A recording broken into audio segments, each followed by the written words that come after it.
See. Yeah. Hello, everyone, and welcome to week three. We are having our week three preview this week, along with our week two recap. I'm Cooper. I'm along here with Trent today. CJ could not make it. He is at a very important um, Cupcake business event. meet. It's none of our business, but he's at the fair with somebody. So that's all we're gonna say on that matter. But he will be making picks before Thursday, so before the first game starts. So he will still have his picks. The show will continue on, but just for today, it's just me and Trent. So, but we're still going to give you a great show. We're going to start off with recapping everything that went down in week two, and then we're going to go and look at the top 25, see what we think could be different. And then we're going to end it off with our predictions for the week ahead. And we've got 18 games to run through. So we've got a couple weird ones. We've got a couple big ones. So it should be pretty stacked week three, just with the amount of games that are going on. But so we're going to go ahead and start it with the biggest game of week two, the only ranked matchup, Michigan and Oklahoma. Trent, what were your thoughts on this game, and what really stood out to you? Well, what really stood out to me was John Mateer. He really lived up to the hype a little bit. I think if you're an Oklahoma fan, you really like how well-rounded your team was. Only letting up 13 points to Michigan.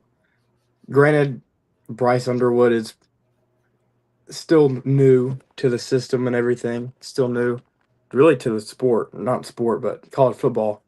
Um, Mm-hmm. but yeah, they look really good, I think. I don't know if they're really quite to the level of is it playoffs or anything like that, but I think they definitely looked like a solid team. John Mateer, 21 of 34, 270 passing yards, threw a pick, but still ran for 74 yards and two touchdowns. So I think he's really got a good hold and grasp of the offense and what you need. So Justice Haynes for Michigan, Alabama transfer. So Mm-hmm. Yeah. Um, Let me know if this is a correct comparison, but I kind of think this Michigan team kind of reminds me of last year's Tennessee. They have a freshman quarterback who they are trying to kind of integrate into this offense. They have a really solid running game with a really solid running back, and they have a pretty good defense. But this was a really good defensive game, and at the end of the day, Michigan just could not throw the ball. They could not score. yeah, John Mateer was able to throw and run. He really showed he was a dual threat in this game, and just Bryce Underwood could not get it done. He didn't turn the ball over, but he didn't really do a whole lot to impress me. But he's a freshman. But with the hype that he had kind of been given, you kind of expected a little bit more. But it is people what it saying he'd is. be the best freshman of all time. Yeah, I That was a mean little that was ridiculous. yeah. I mean but he's just a freshman. And it was a super tough environment, in Norman, and so you kind of look at it. Third down attempts. Michigan was only able to convert 3 of 14. Huge in a game like this where trying to keep drives alive, and they just couldn't do it. And Oklahoma was 9 for 17. They were over 50%. So that kind of tells you the tale of this game, where it was kind of close. I mean, up until Oklahoma was able to kick that last field goal, but it's just Oklahoma was able to overpower them on offense, and two really solid defenses. But Michigan just not able to produce enough offensively. So, any other thoughts from this game? Just in general, I think this team is only going as far as Bryce Underwood can go. I think he's really the weak link. Other than Mhm. Bryce Underwood, this team looks really good for Michigan, but they're only going to get as far as he can go this season. Yeah, and I mean, throughout the year he's going to get better, but it's really all going to come down to whether or not he can start to be able to be accurate with the football and be able to make those throws, and that'll come with time. But this It Michigan doesn't team seem like kind he of. was. It didn't seem like he was really on the same page with this team either. Mhm. Going into halftime, him and Justice Haynes got into it a little bit, going to the locker room. Yeah, I mean that's just it's freshman mistakes, and they're going to happen. But when you're paying a guy $10 million, when you're paying uh, when you're paying this guy all this money to be kind of the center of the team, you want him to be on the same page, you want him to be prepared, and you want him to have the talent. And so that's kind of what Michigan's going to have to face here, and their schedule. I mean, let me look at it real quick, but their schedule's not really going to let up, throughout the year. I mean, it's he just has to improve. Yep. He has to. They do get. I mean, obviously at the end of the year they have Ohio State. And they do have a couple of we'll say USC, Washington, and Michigan State. Two of those being on the road. Just it's kind of up in the air. Who knows where this could go. 10-2. This could go 6-6. We'll see. But um, I agree with what you said there. This team's only going to go as far as Bryce Underwood takes them. Yep. All right. Well, we will now go to probably the biggest game of the week, the one that got the most attention, the most reaction. Um, it was the biggest upset of the year so far. It's USF beating Florida 18-16 on the road in the swamp after they had already beaten Boise State, a ranked team. There was a lot of hype for this Florida team going into the year with DJ Lagway. There was a lot of hype. There was a good amount of hype coming into this game of like, oh well, USF, will they be able to do it? And they do it. Trent, what did you think about this game? How did USF pull this off? Well, really, USF did look good, but I think a lot of this went to Florida's self-inflicted wounds. Um, they just really hurt themselves on both sides of the ball. Just Hmm. stupid penalties, turnovers. Just it really was not. It was a really sloppy game. Um, DJ did throw for 222, but only 13 or 16 points put up. That can't happen, especially against a group of five team. You need to be able to outstrength these types of teams, and they just couldn't do it. Yep. I mean I agree. They couldn't finish drives. The first three drives ended in field goals, not 9 points. Just and when you're playing against a group of five team like that, I mean, kind of, we'll see at the end of the year if USF really is. People are saying they should be ranked in the top 10, top five, but they're a group of five team. They're not going to have as much talent as Florida has, and they don't. And it really comes down to coaching. I feel like in this game, it seemed USF was more disciplined. They were able to they weren't able to have as many scoring opportunities, but they were able to make the most of them. And Florida wasn't. So just kind of looking at the stats here, Byron Brown, he's kind of the center of this team. The biggest talking point they have. 23 for 36, 263 passing yards, one touchdown for Byron Brown. That big touchdown play that kind of broke open the opportunity to maybe win this game for them. And then his rushing ability is also something that kind of makes him special. 17 rushes, 66 yards. DJ Lagway, not a horrible game, but 23 for 33, 22 yards, one touchdown, one interception. He really wasn't able to break open the game. And I saw a lot of good stuff from him last year, but this is kind of disheartening, I feel like. What do you think? Yeah, they just couldn't really take the top off that defense for USF. Hmm. They were playing soft, but if they're playing soft, you should be able to run it down their throat. I feel like they just could not. They couldn't move the ball the way they needed to, especially in the red zone and near the red zone. They Hmm. they just sputter out really bad. Yeah. Yep, I mean, I agree. They just like I kind of said, they couldn't finish out drives. They had to rely on the kicking game. And so it was really a shock. They even give up 2 points. I mean, if they don't give up, I mean, one of their biggest mistakes giving up that safety. They don't give up that safety. They go to overtime. They probably win. It's Yep. just kind of, and I mean that was compiling throughout the game. Just mistakes, and they were able to finally they were able to score a touchdown, able to get up 16-15.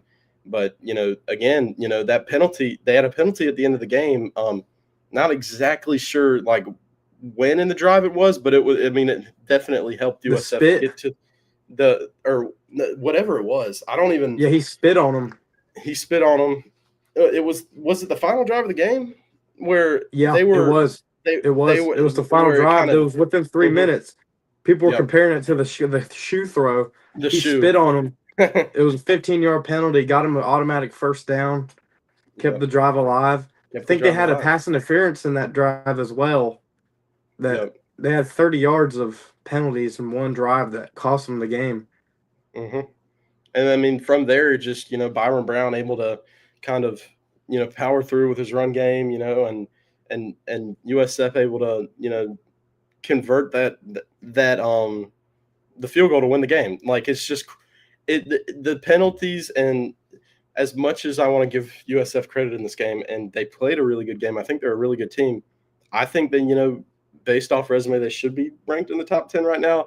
But this was more of Florida losing this game than Yeah. USF winning it. I believe it's just and it's so senseless to lose a game like this at home in a season where you're ranked top 15. You have a generational quarterback where you only have 2 or 3 years with them. Billy Napier. I'm not saying he should be fired, but they should take a look at what they're doing and maybe rethink it a little bit, because right now it's coaching. And I mean, people were barking at Alabama last week. They barked at Florida this week. It's what it is. And so Yeah. the best coaches are going to rise to the top. So I And mean, and you're just really for Florida. mhm. Florida, you really might not be looking at another win for a month. I mean, Yeah, let's you go. have my Yeah, let's go you over have the schedule. Miami, you have LSU this week, Miami hmm the next week, Texas the next week, and Texas A&M the next week. That's 4 ranked games in a row. 3 of them are in the top 10. And Mississippi I'm. State wasn't a slouch either. That's the next week. I mean, you kind of look at this. There's one win that I see kind of for sure, I think, and that's Kentucky. And Kentucky can play you hard too, but Mississippi State's not a tough beat. Florida State's definitely not a tough beat now, or it's definitely a tough beat now. Ole Miss, I'd say maybe, but they're on the road in that game. And then Tennessee, you're playing them at Neyland, so if you're playing them at the Swamp, it'd be a different story. But No, nope. they're playing them in So the swamp. they're playing them in the, or yeah, they are playing them. So you have that game, um, but just that you can maybe you have those final 2 games where you play at home, but like, yeah, this could go really off the rails here for Florida if they don't get it together. And I'm sure they will. I mean, you saw last season they pulled off a couple good wins with their tough schedule, but it's just like it's so tough, like they're That's a gonna have to big play. it was a big gut punch this week. I know, and I mean, you look at Texas too. You could say they're a top 5 team. I mean, they lost to Ohio State, and now they're 7. I mean, they could easily go back in the top 5. So it could be 3 straight top 5 teams they have to play, and that could be Yeah. one. That could be 1-3 really quick, or 1-4. Mind, Yeah, and that I mean, USF game is such a gut punch. How much do they have going into this game? Do they even get up for these types of games now? I mean, you just lost to I USF at home. Billy Napier's yeah, gonna if things go the way they look, 4 losses in a row. After this, 5 losses in a row, most likely. I mean, how can they uh, not fire him? I mean, I don't know. It's I mean, the sentiment last year was, oh, we had such a tough schedule. I think they went what 8-5. Or did they win their bowl game? I'm not sure, They went 8-4 in But the regular season, which was really a feat. yes, and they finished it out really well, and that was kind of what people were telling themselves was, well, we beat Ole Miss, we beat we beat Florida State, we finished out the season like I don't even know what their record was, but just they finished out the season great, and they were like, oh, this year's going to be the year. It's not the year. It's not the year. Yeah, They're going. It's not the year. So what are you saying to yourself now? Next year's the year? I don't know. I think Um, you have to get rid of Napier. This mhm. is too big of a program to just let somebody like this linger. Yep. I think he either has an even or negative record at Florida, which is awful. I mean, you're talking about a premier, used to be a premier program in the league, and now, I mean, they can't even beat USF. Yep. Yeah, I agree. But I mean, kind of looking at the final stats or just kind of a couple notable things is, you know, Florida had the time of possession in this game. They had 34 minutes and 13 seconds. I mean, they could not convert on third down. Like we were kind of saying, they couldn't finish out drives. They couldn't, convert third downs. Four for 12. I mean, USF 6 for 16. They weren't much better.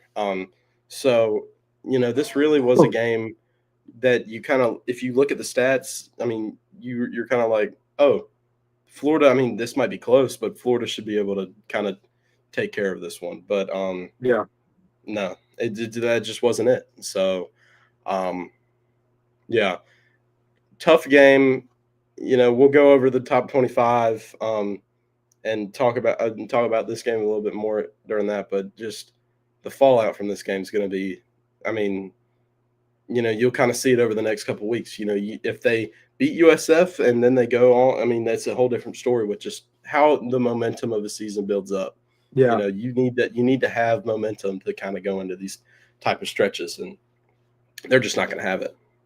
And I mean, going to Death Valley in a night game, I mean, you can just almost go ahead and chalk it up as an L. Yeah.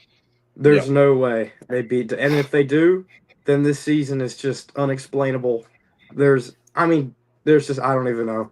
That would just be something. Put I would like USF to at see what number the AP one. voters would do. Put USF at number one if Florida goes in and beats Yeah, LSU. I mean, that would be especially if the they beat Notre or not Notre Dame. Who do they play? if they beat Miami. Um, If USF Miami. beats Yeah, Miami and and and Florida beats LSU, I mean, what are we doing? I mean, it's just stupid. USF would be the top five, which would be insane. It would be. It would be crazy. Um, do I think it's going to happen? No. It's probably not. But Nah. we'll go over that later. So next game that we're going to be talking about, it's a rivalry game, and it was a good old fashioned what I like to call Big Ten slugfest. Iowa State versus Iowa. Iowa State not in the Big Ten, but they played like it. 16-13. I mean, you look at this game. It was a slugfest. I don't. Do you have any thoughts on this game, Trent? I think Rocco Becht really was just a game manager for you. Mm-hmm. Um, didn't really do much, anything electric, but he kept the ball out of harm's way. 134 yards and a touchdown. I think that was really all you could ask from him. I Yeah. mean, he got you the win. You just let your defense play. And Iowa, obviously, not the most. Just played into Iowa's, or Yeah. Iowa just kind of played into Iowa State's cards and just let them. Mm-hmm. I think Rocco Beck did what he needed to do and just kind of. It was a well coached game. Yeah. I agree. I felt like kind of watching this game. This was a really Iowa State kind of had this one from the start. It felt like um, Iowa State. They really they had this one.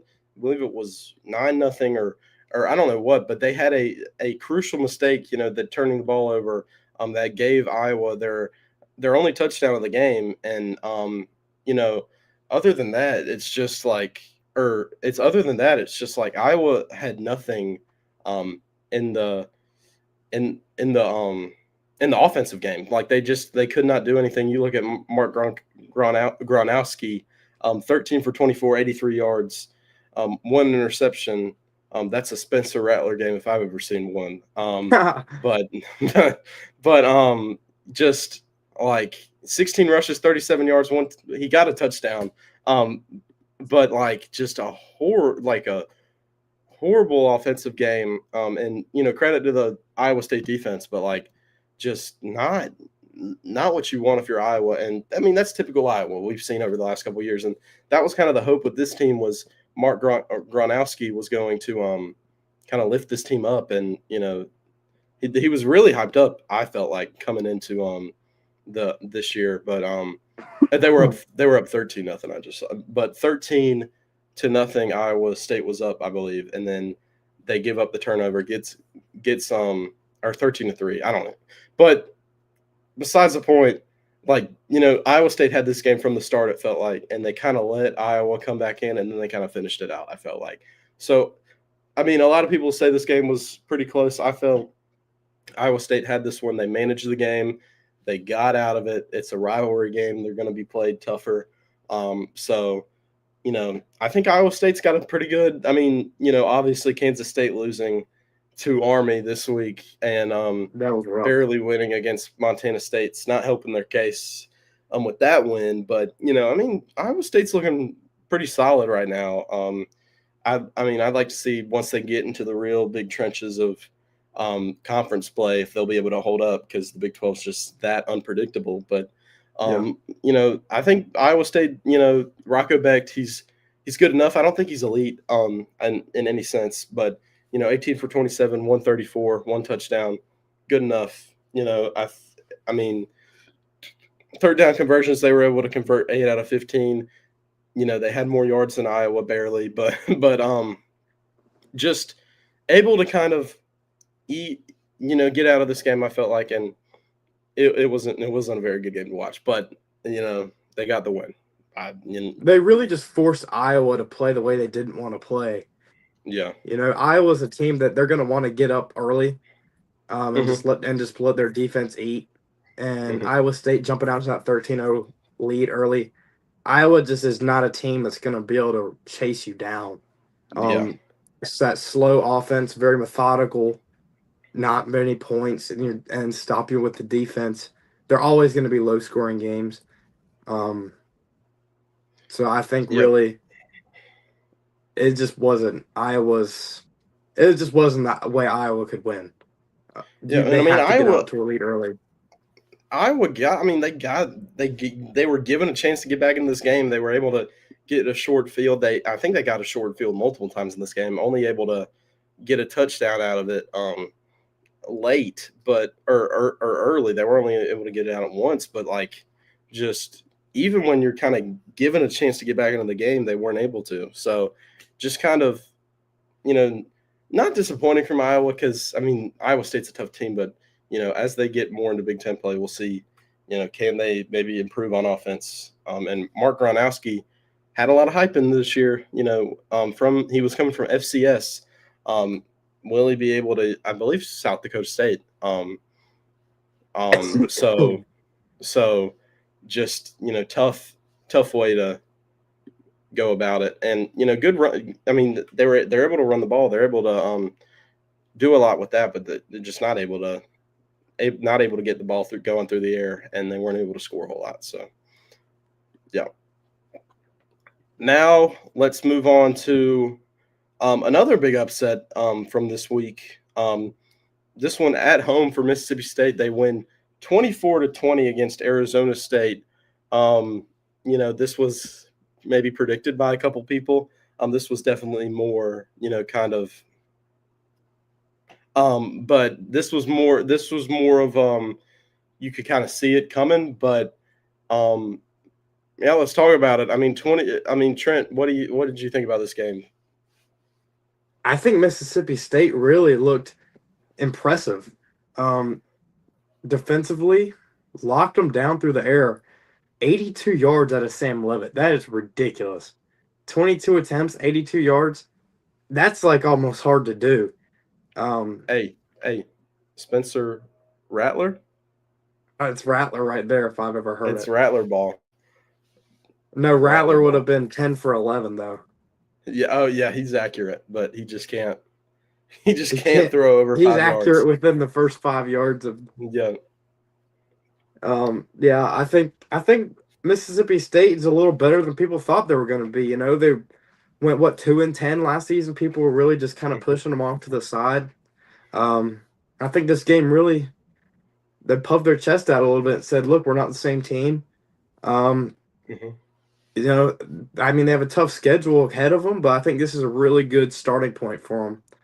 Um, I I don't know where they'll be able to go now because this, I mean, extremely unpredictable. If they lost this game, you would just assume same as last season. But after winning Mhm. this, you really there's no telling what this team could be. Yeah. I agree. I mean, they got out to the early lead early in this game, 10 to 0, and they kind of never let up 17-3 at the half. Um, Mississippi or Arizona kind of crawled back into this game.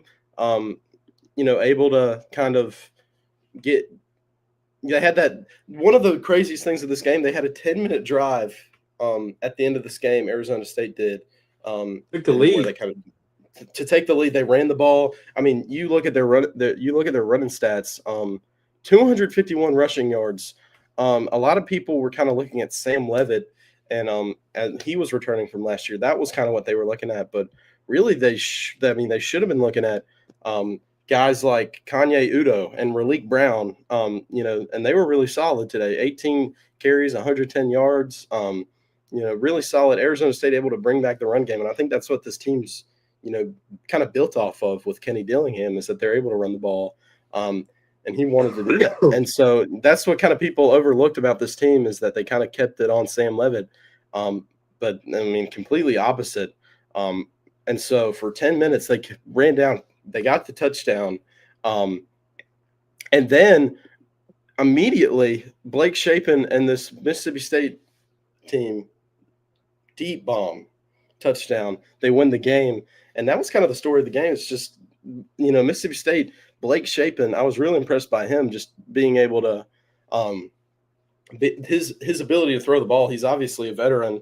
Fun fact, he was a part of that Baylor team in 2021 that beat Oklahoma State. He was the starting quarterback in that game. And now it's Yes. 2025 and he's still playing college ball. Like it's ridiculous. But he was able to throw the ball. You look his receivers, Brennan Thompson, 6 catches, 133 yards, 2 touchdowns. He one the key guy or one of the key receivers of this game. And so that's kind of something I'm looking at here is Mississippi State's offense really kind of shine through. I don't think they're perfect. Their defense isn't perfect, but it's a good win for this Mississippi State team, and I'm excited to see where they go throughout the year. And I'm interested. Yeah. I mean, you're really just wondering if they can get another upset in conference. You know, Yeah. are they big enough? Do they have enough recruiting to do that? Because Arizona State's really somebody that'll get you schematically. They're not the biggest team, um, Hmm. and they did outplay them at the very end there. I'm trying to look up I'm. their schedule right I quick. mean, I'm looking at their schedule. They go Alcorn State, Northern Illinois. Those will be 2 wins. Um, so That they'll be Tennessee 4-0 game, they could on the that at home. as a yeah, as a Tennessee fan, that is going to be a whiteout for Mississippi State. Hmm. Most likely a night game. Mississippi State's wearing white uniforms at home and Hmm. whiting out the stadium. So maybe they can get up for that game enough. I hope That's going to not. be I a. hope Tennessee just handles business. But as we've seen in the past, Tennessee always drops one game on the road, usually, Mhm. that they Yep. shouldn't drop. So who knows? And it's usually That's early. Yep. That's gonna be an interesting game. And then they go to Texas A&M, they go to Florida, then they play Texas at home, at Arkansas, Georgia, Missouri, Ole Miss. I mean, you can kind of point out some losses, but even a 2 loss, if you have a couple good wins, you have it. If Arizona State's able to kind of you know, keep steady, go Keep it on maybe the nine and rails. three. 9-3, 10-2. And then you maybe beat Tennessee. If you win your home games, if you win at least 2 out of your 4 SEC home games against ranked teams, and you beat Tennessee, and then you beat like a Texas or Georgia, or you beat Ole Miss, and and you take care of Florida, take care of your unranked teams. I mean, 10-2, that's That's a big ask out of this Mississippi State team, though. Let's not get too ahead of ourselves. Yeah, but like I'm saying, like playoffs aren't 2 out of the reach. I mean, it like 2 losses is going to get you in now. I mean, that's kind of, and if you're playing in the SEC, 2 losses is going to get you in, just straight up. Like that's what's going to happen. So, Mississippi. I mean, they're going to have to do a lot better. They're going to have to do good on defense, because Arizona State didn't really give them a whole lot of anything there. But I mean, they were able to run the ball great, but they weren't able to throw it. So that kind of took the arm out of it. But I think if they're able to buckle down on defense and keep up this pretty impressive play by Blake Shapen, I think who knows with this team. Yeah. I think that's really their recipe, just make the teams one-dimensional. So I think maybe if they can continue that, they could be a little better than expected. I could see them going 7-5, 6, and making a bowl maybe. Yeah. All right. Well, we'll go on to our final game that we'll talk about in week 2. And that's Ole Miss versus Kentucky. Ole Miss beats Kentucky 30-23. And Trent, what do you think about this game? What are your thoughts here? I think this game was the scoreboard's a little bit deceiving. Ole Miss really had it in control towards the end there. It was close for a while. It was close for a good while, but towards the end, Ole Miss kind of had control of it. But still, when is Kentucky is not as good as a team as Ole Miss. This should not be a one-score game. I'm really wondering when Lane Kiffin is going to be able to get over the hump of this, just like nail biters against Kentucky. Yep. I mean, I agree. I think, you look at this game, and this wasn't really a game I felt like where Kentucky shined. I felt more if it was Ole Miss not shining. You look at Austin Simmons, their brand new shiny quarterback, 13 for 24, 235, 2 interceptions. I believe over his first 2 games, he's had 5 interceptions. Don't quote me on that. I believe you're right. But just really like sloppy. The way he's played. Over the first couple of games, and 4 interceptions. Apologies, but 4 interceptions over the first couple of weeks is not good. You look at Zach Calzada, 15 for 30, 149 yards. Nothing really there for Kentucky. They weren't able to do a whole lot. They jumped out to I believe an early lead, 7-0, and then Ole Miss did kind of, after Ole Miss was able to kind of go over, because they did have 2 interceptions early, and then they also had a missed field goal. So after they were able to get over those first couple mistakes, they were able to kind of kick it into gear, get over the hump. They went into halftime up 17-13, but it was always just really close, and it wasn't, I felt like, due to Kentucky. Kentucky wasn't able to do a whole lot on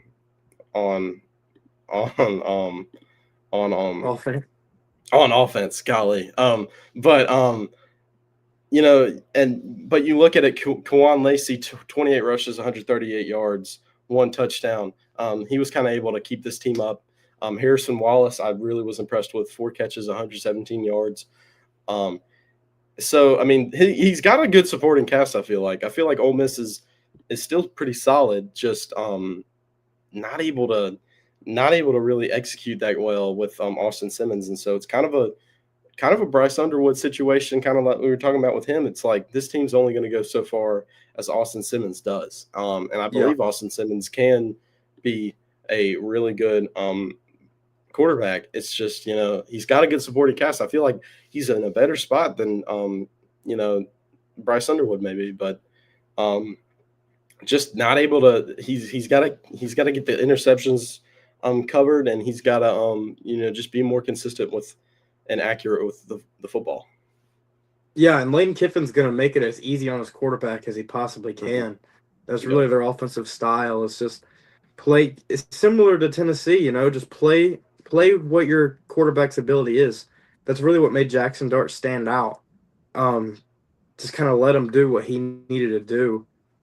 So we'll see what if they can maybe adjust a little bit to Austin Simmons. Maybe they're not. He's not quite as accurate as they thought he was, or maybe not making the right reads in some Hmm. places.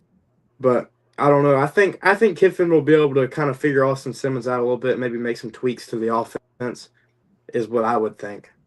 If they're gonna get better on offense, I think that would be the formula. Yep. I agree with that. Any other thoughts from this game? Any other thoughts from any of these 5 games? I don't really have any. Nope. All right. Well, let's move on to our next kind of thing that we'll talk about, which is the AP Top 25 for this week.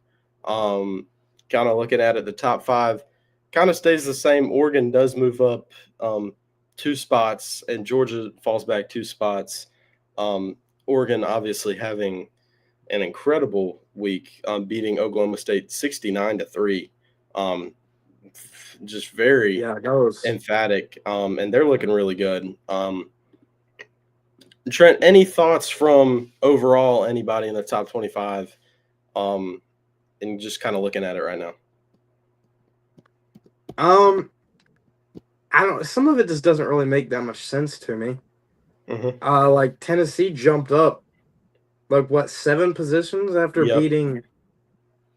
after beating a FCS school. Um, Yep. I Same I with mean, Utah. yeah, it just doesn't make any sense. Like some of these things, obviously Florida dropped out. That's fine.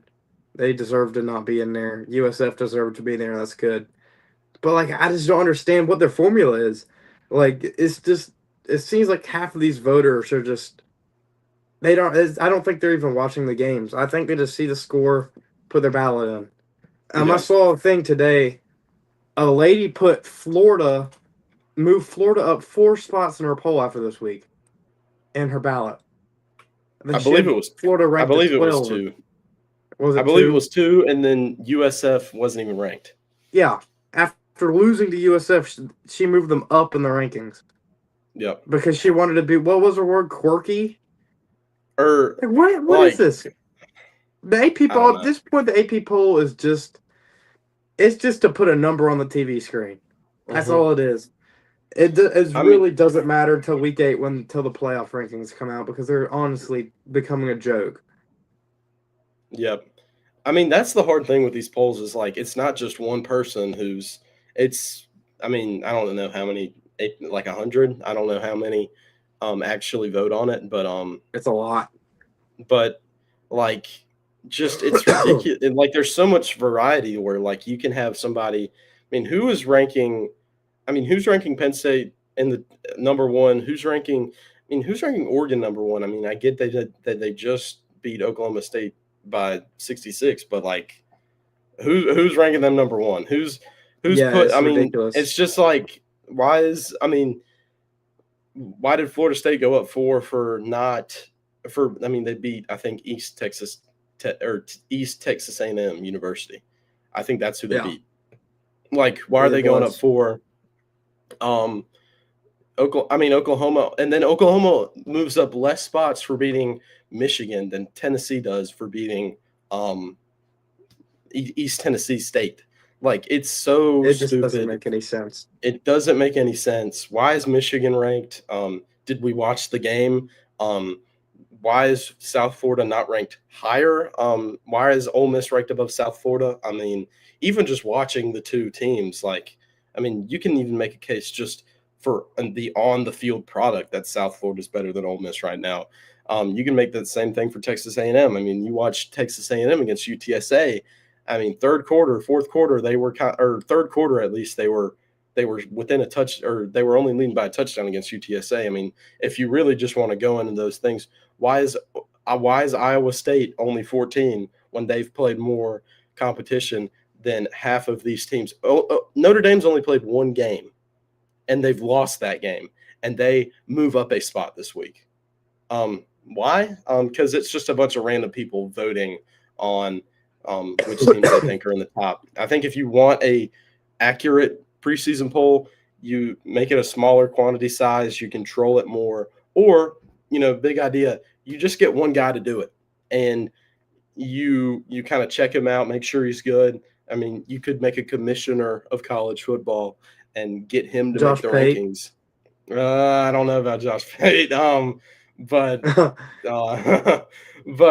we might just it might just be the SEC league if we get Josh Pate to do it, but and Big Ten, but who knows? So kind of, I mean, there's nothing really that kind of stands out. I'm glad that Auburn's put in the rankings.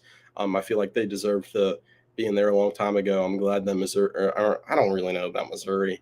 I think, why is Michigan in there? Like I said, I don't know. Utah should be ranked higher. Alabama, why are they in the rankings? Don't know.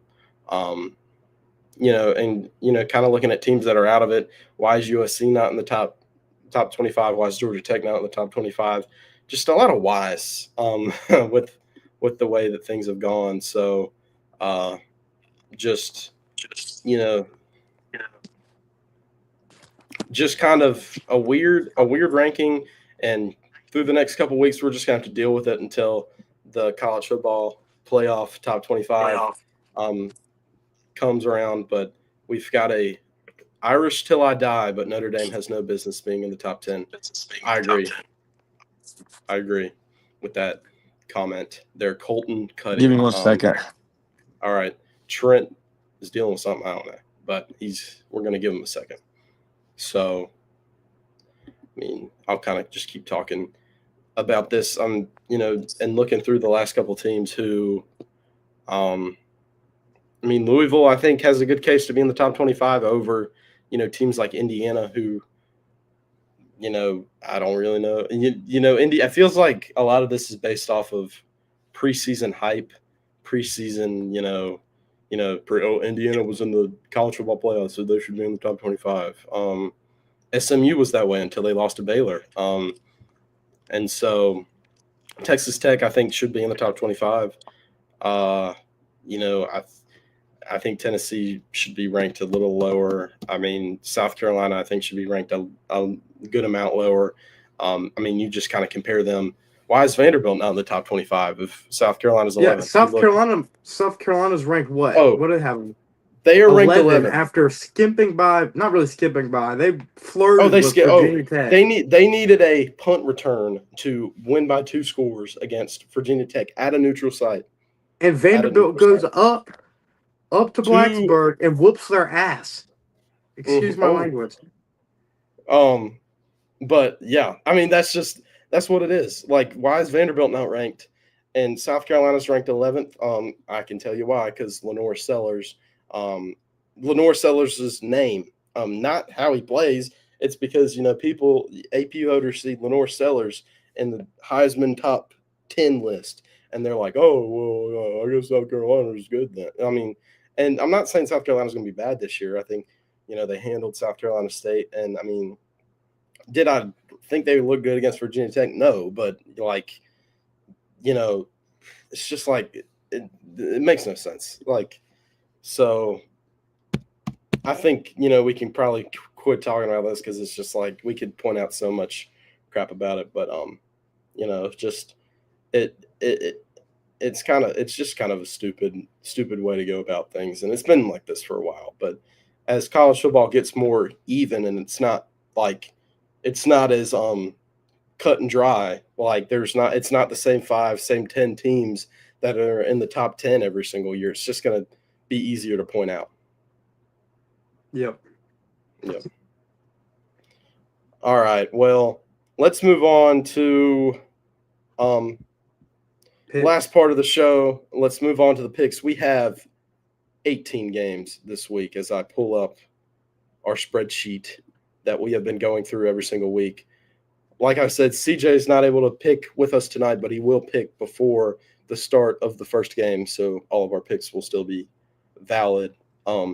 But he's not going to pick, but they will be on here the next show. So me and Trent are going to pick. We've got 18 games to pick from. Some ones that are maybe not as good as the other ones, but I thought we'll shake it up. And this might be the week where you start to see some difference. I believe what are our rankings right now? Me and you are 20 and 11, or something like that, or we're like 20 and 10, and CJ's 19 and 11. I think that's what it is. So maybe after this week it's going to get crazy, but we've got 18 games. Kind of looking at last week, I'm liking this Baylor pick that I made. That was a good pick. That was a pretty good pick by me. And then, I go and I immediately pick Kansas right after, which, kind of cancels that one out. But that's all right. That's all right. I believe I was the only one that picked Oklahoma. Yes, you were the only one to pick Oklahoma. We all kind of, and as this kind of went on, it starts getting more red. We all picked. Me and you missed on Boston College against Michigan State. I did pick Vanderbilt. I picked Vanderbilt, but a lot of red here. Not great. We finished this week with me and Trent going 9-6 and CJ going 8-7. Nobody gets double-digit win total this week. Maybe with the amount of games that we have this week, we'll be able to get back in there. But overall, this was a lot of coin flip games. I felt like in week 2. Yeah, it wasn't a very good slate, but it is what it is. So we will go ahead and start with our first game, which, by the way, we will be at tomorrow night. NC State versus Wake Forest at Winston-Salem. We all three will be there. So if you are there, come say hi. It's going to be kind of like College Game Day, but just a lot worse, and it's College Football Corner. But it's College Game Day, and we are going to be at NC State Wake Forest. Trent, give me your thoughts on this game. Who do you think is going to win? Wake Forest has played 2 FCS opponents. Or no, is Kennesaw State FBS? Kennesaw State is FBS. They are the FBS. I don't know if y'all watched that game. They beat Kennesaw State 9-10. Yep. Like, what in the world happened there? Mm-hmm. NC State flirted with ECU, but I think ECU is a lot better of a team than Kennesaw State. Mm-hmm. So just by using my context clues, I'm going to pick NC State. Okay. I will agree with you here. I don't think that Wake Forest has looked good in the slightest over these first 2 games. Robbie Ashford hasn't looked good. I didn't think he was going to look good coming into this season, but I'm just going to kind of go off of what I think, and I think that CJ Bailey and NC State is going to be the more solid team. I did really like their win that they had.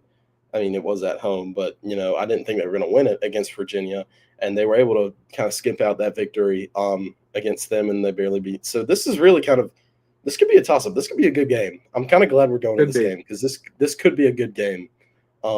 I'm hoping that it's close, but I'm hoping NC State wins because I'm picking them. So we will see what CJ picks. Maybe he'll pick NC State. He doesn't really like NC State, but, maybe you'll pick them. We'll see.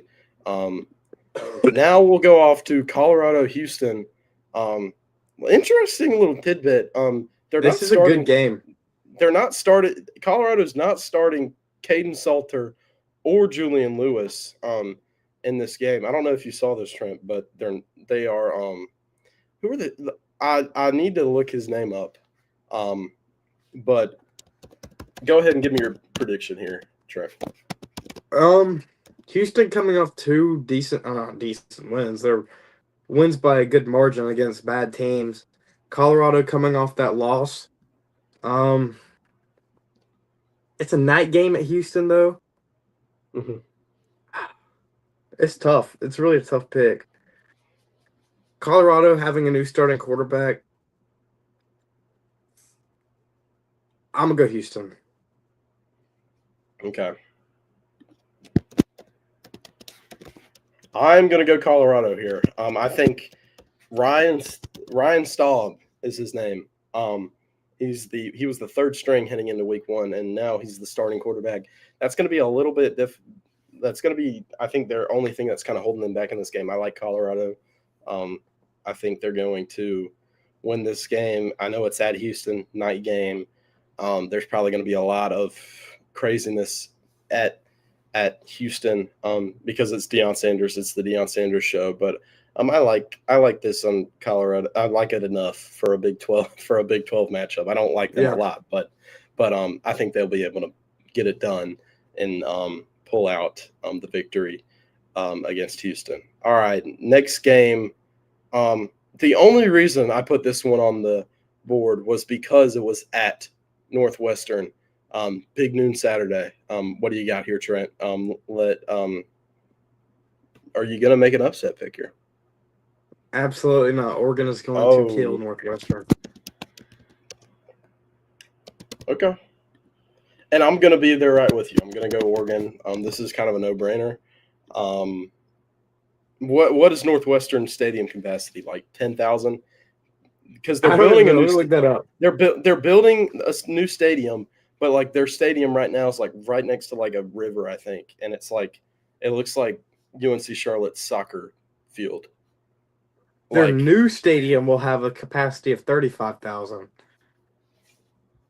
But yeah, let's look this up. Their old one had 47,000. What in the world? Look at it. Yeah, are you looking at? Is that real? Yeah, that's real. Why aren't the stands on the end zones? It's because they don't have any place to go. That's the only place they can play at. Why would they do that? That looks awful. Screen share that. Put that on the screen. Okay. Put the end zone. That can't be real. I'm trying to find a good picture of it. That is an atrocious. That is horrible. I'm trying to find. Why would they do that? Because everything's pulling up. Is this real? So, all right. Oh, that's okay. It's the temporary for right now. But... It's the temporary. Yeah, let me put in temporary. I'm trying to find like a good picture of it, but hold on. Oh, okay. Dude, that would be awful to play at. That's like they're playing in a practice field. Yeah. Okay. So this is their new stadium. This is up here. Yep. I mean, I don't really know how to and look at the end zones right there. I mean, this is going to be their new stadium, but for right now, like this is the view from there. I don't know if you can see that really well, but like awful. That's it. What's their capacity? That's all. 35,000. It said is what the new one's going to be. Yeah, I wonder what the yeah. I don't. It's 12,000 to 15,000 fans. That's what it is. That's what it is. That's crazy. It's ridiculous.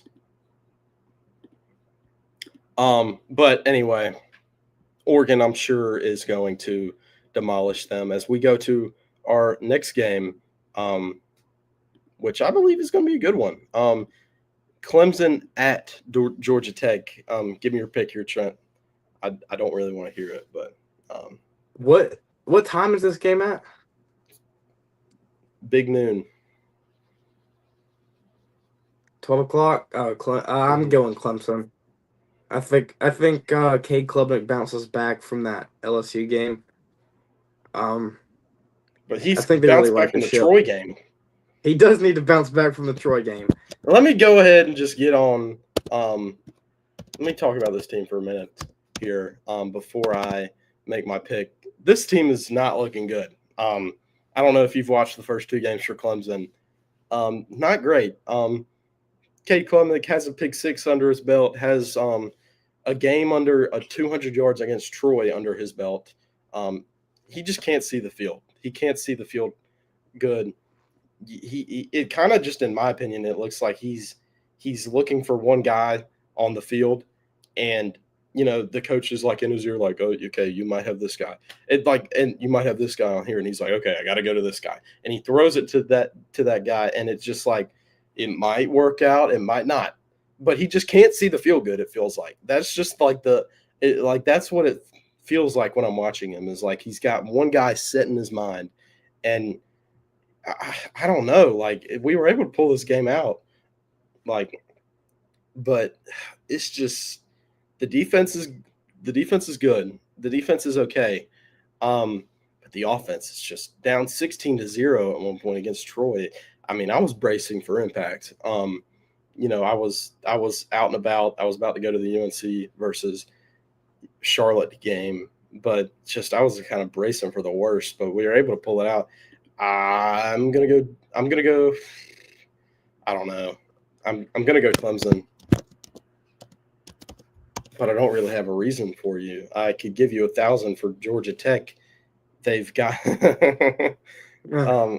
my dad giving me the thumbs up there, but just like there's 1,000 reasons why you would pick Georgia Tech here. Haynes King, I know he's coming off an injury. And I think that's a reason for Clemson. But if Haynes King is healthy, he's going to be trouble for this defense. But Clemson's got to get it in shape. Clemson's got to get it and they've got to whip it into high gear, and they've got to prove that they've got a good offense. They've got to prove that they've got a good quarterback. They've got to prove that they are one of the top teams in the country, like everybody said they were going to be. And I think this is a big test. This is not a trap game anymore because people actually think you could lose this game. So I think they're going to be hyper aware, and I do think that they might pull this one. They might pull this one out, but this will be a game to watch.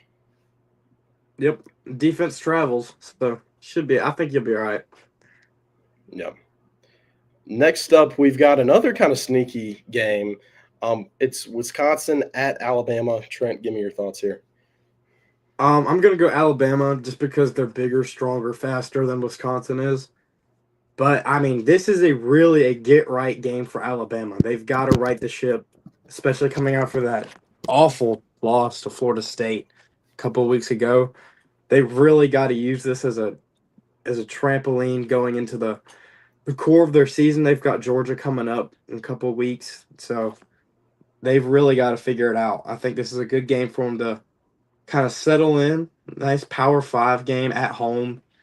I think it's a good game for them to bounce back, and I think they will. I think I'd take Alabama. Okay. I don't know if a lot of people know this, but Wisconsin's pretty bad. They're very bad. They're not very good. They haven't played anybody yet, so they're 2-0. They beat Miami, Ohio 17-0. They do take care of Middle Tennessee State, but I think Middle Tennessee State lost to a FCS opponent. So just not good all around. I'm going to go Alabama, but they looked good last week. Didn't look good the week before, obviously.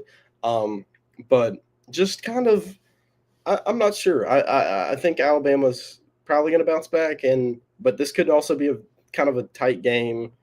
But I think, Kalen DeBoer has to have been aware of all the, chaos going around. And so I would assume that he's coaching to his highest ability. Now, if that's enough, we'll see later on down the line when they play SEC teams, but I think it'll be enough against Wisconsin. Now, this next game, I'm sure you're going to have a lot of thoughts on, Trent. It's Memphis at Troy. Give me your pick here.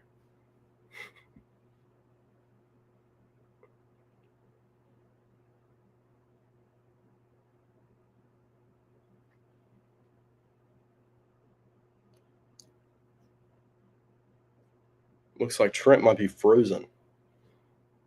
Um, but okay, I'll go ahead and make my pick here for Memphis and Troy. So I think Memphis one of the top teams. Yep, it's Trent. Yeah, but Trent will be added back. But um, like I think I think Troy's probably going to come out on top in this game just because I think they have a really good quarterback in and um and Rooster. Yeah, I think his name's Rooster. Um, but I think this is a coin toss. But I do think it's an interesting game. Just this is a non-conference game that they're playing at Troy, Memphis and Troy. I think Troy will get it done. Trent, what are your big thoughts on this game? Yeah, I agree. I think Troy comes out on top. Although Memphis has some good transfers in there. Mhm. Um, some bigger guys. But I do like the way Troy played against Clemson, Mhm. obviously. Um, so I think Troy.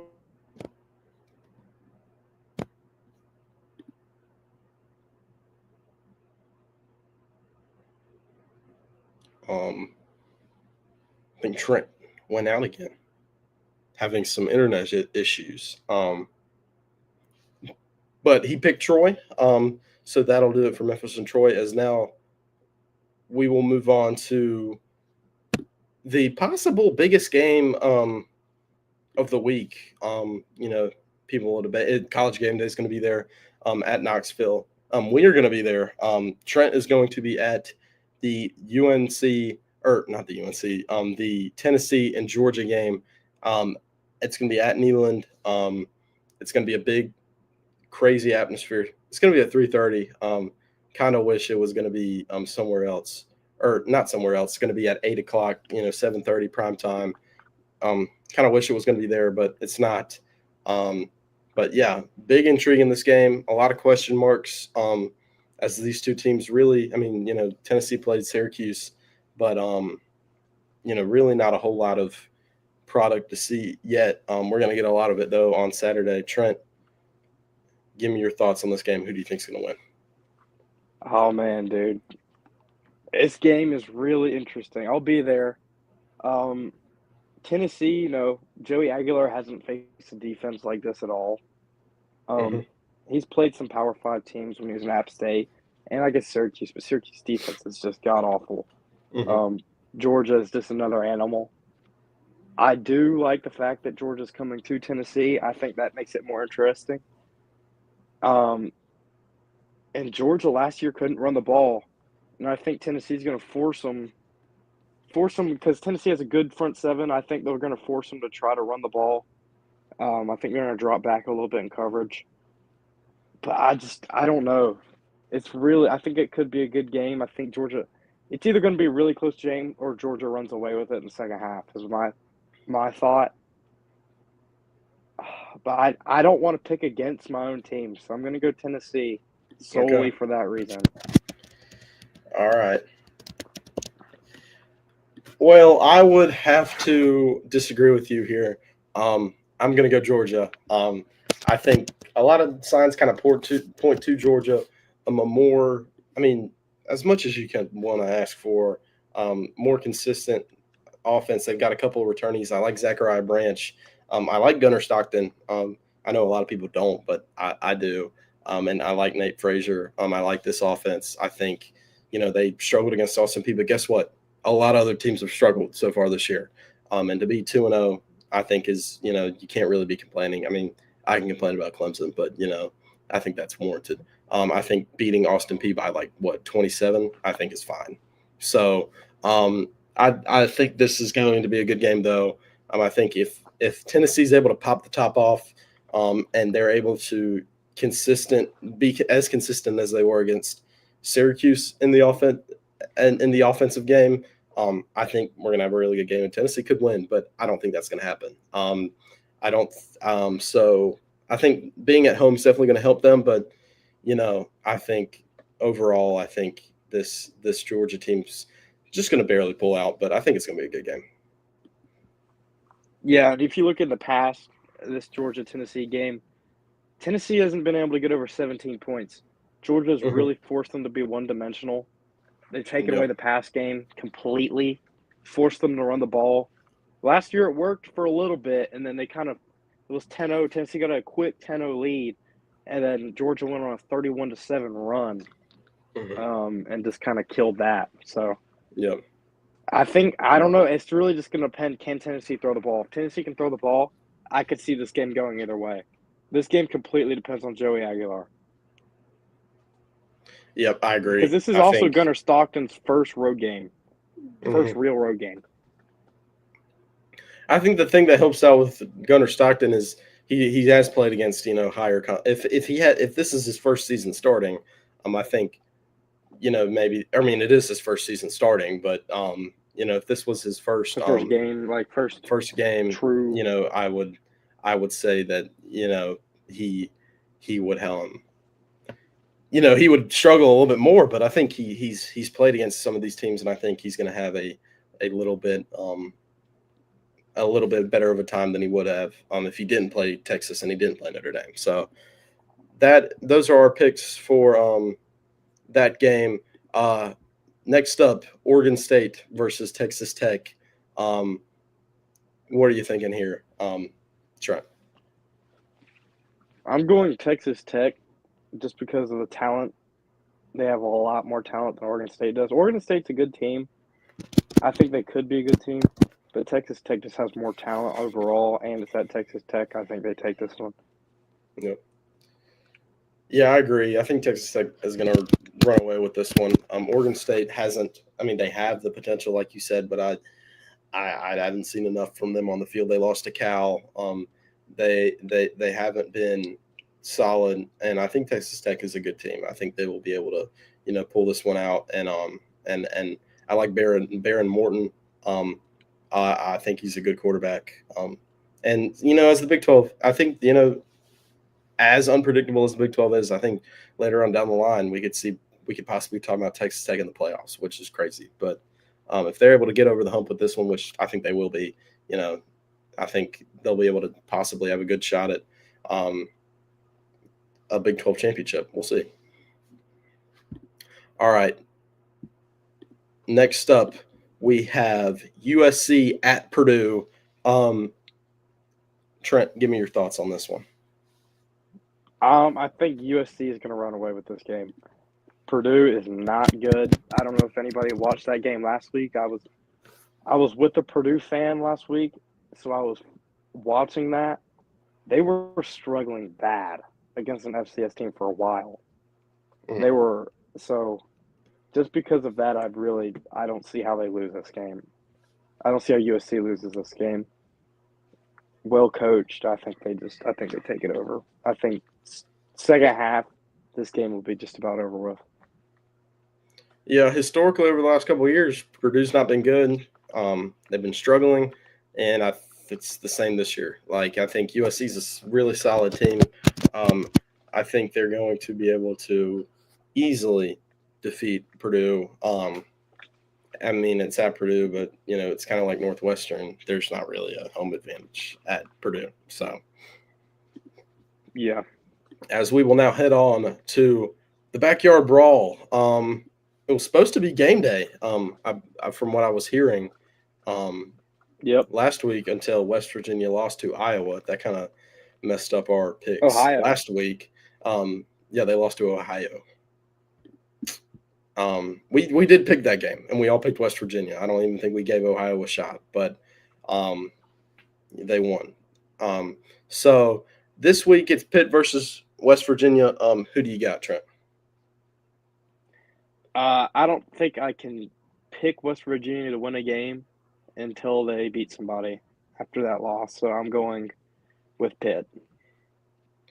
Okay. Yeah, I'd agree. Eli Holstein back for another year with Pitt, and I think like this is just going to be. I think this is going to be a blowout. I really don't think this is going to be close. I I just don't think I was not impressed with what I saw when I looked at the West Virginia highlights. They just look kind of stagnant, and so I think Eli Holstein is going to get it done. And I think Desmond Reed.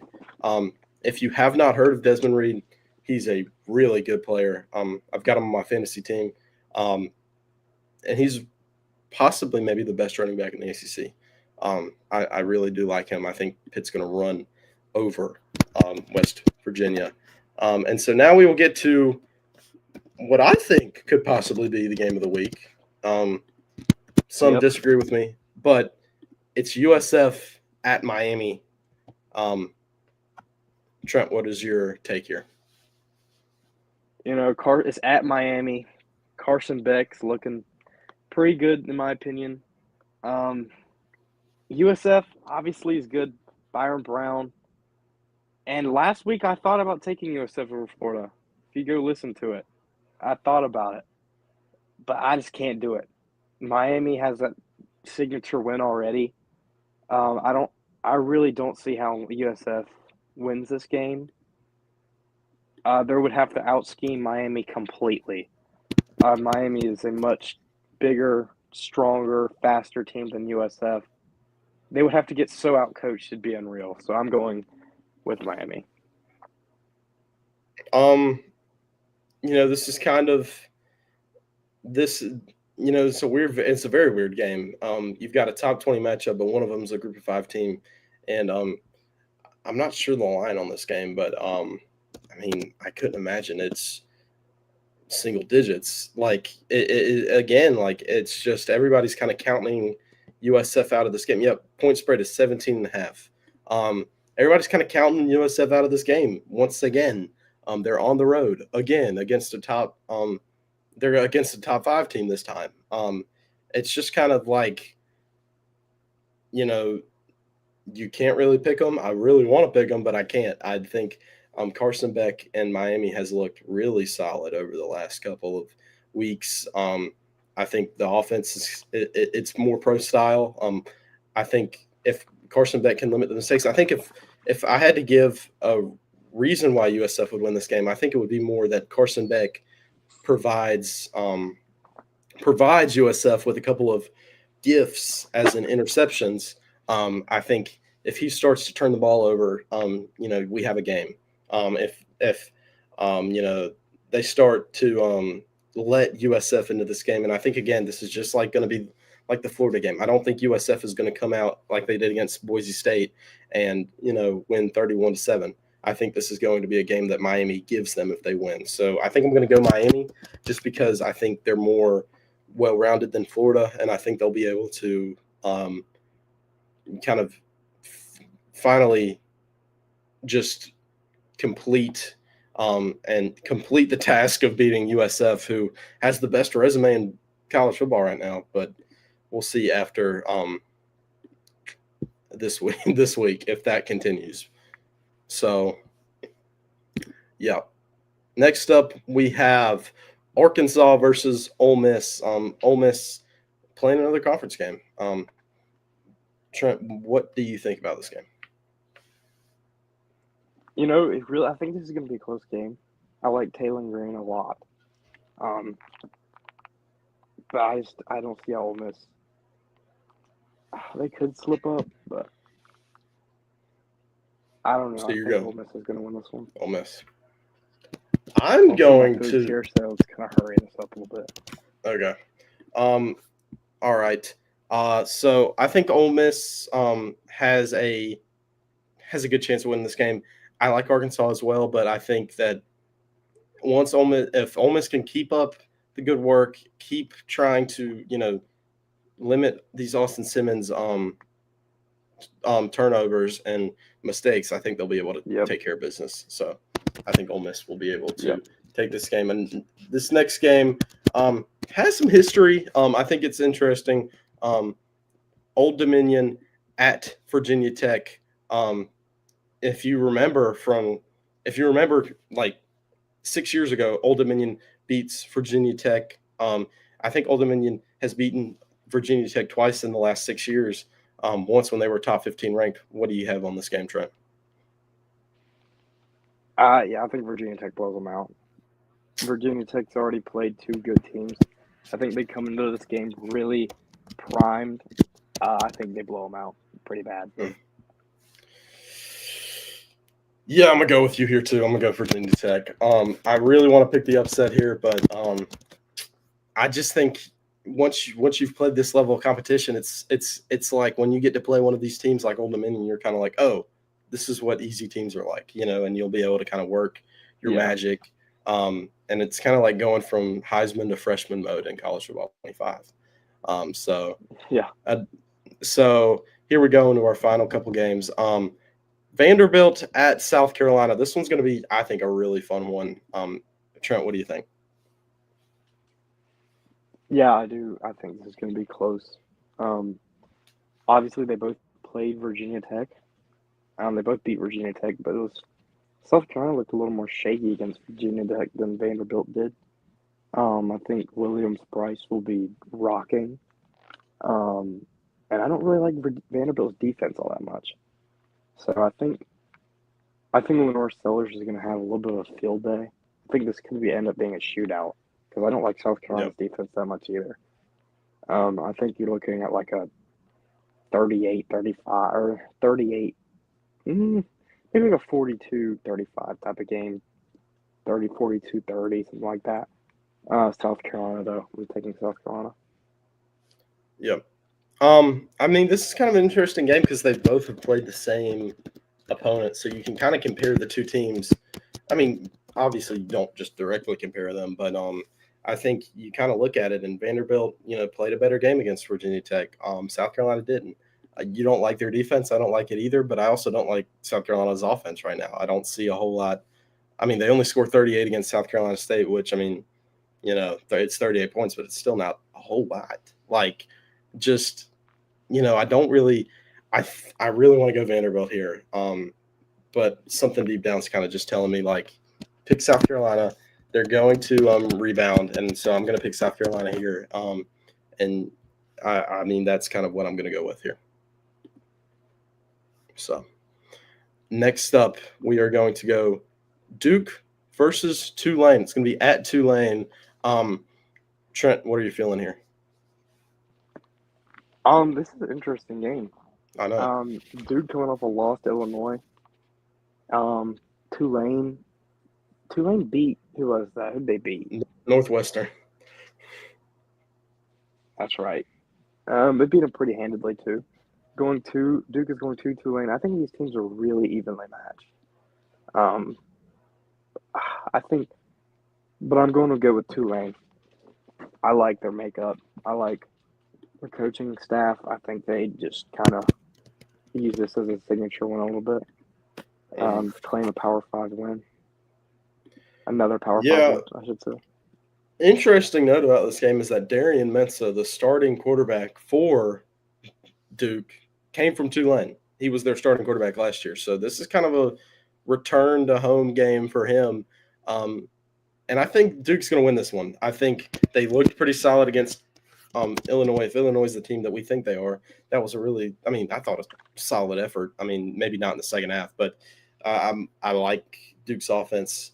And again, I'm going to go against Tulane. Hopefully it's not going to be as bad as last week, but I'm going to go against Tulane. We'll see what happens, but yeah. So that's my pick. Next game we have is Minnesota versus California. Trent, who do you got here? I think this is going to be a 27-24 type of game. And a little score prediction in there. Like I said, these teams are really evenly matched. Cal coming off a win, right? Mm-hmm. Did they play? They played Oregon State to start the year, and then who did they play last week? I think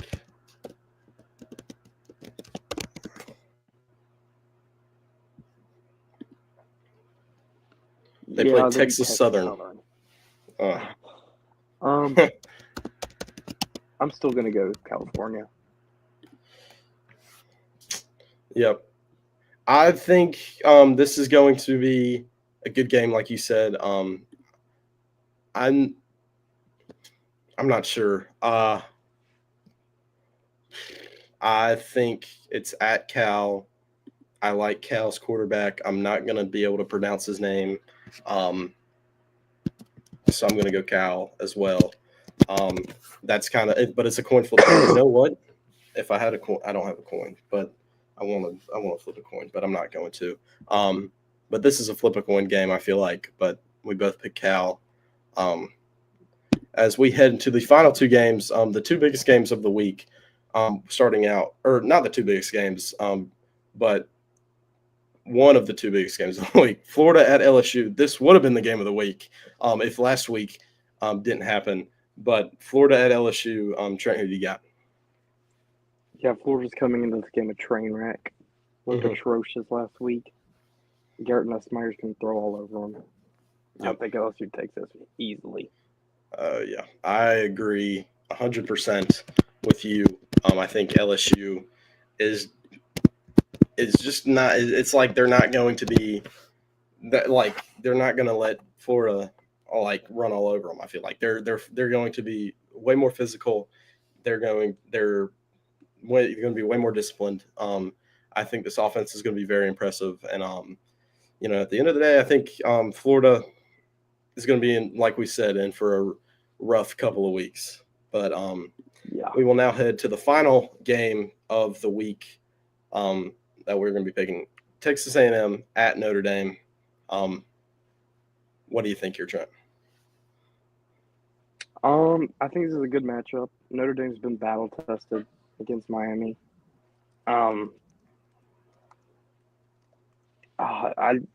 Marcel Reed looked decent. I think you're going to see his consistency issues show in this game, though. So I'm leaning more towards Notre Dame. Okay. I don't know. I think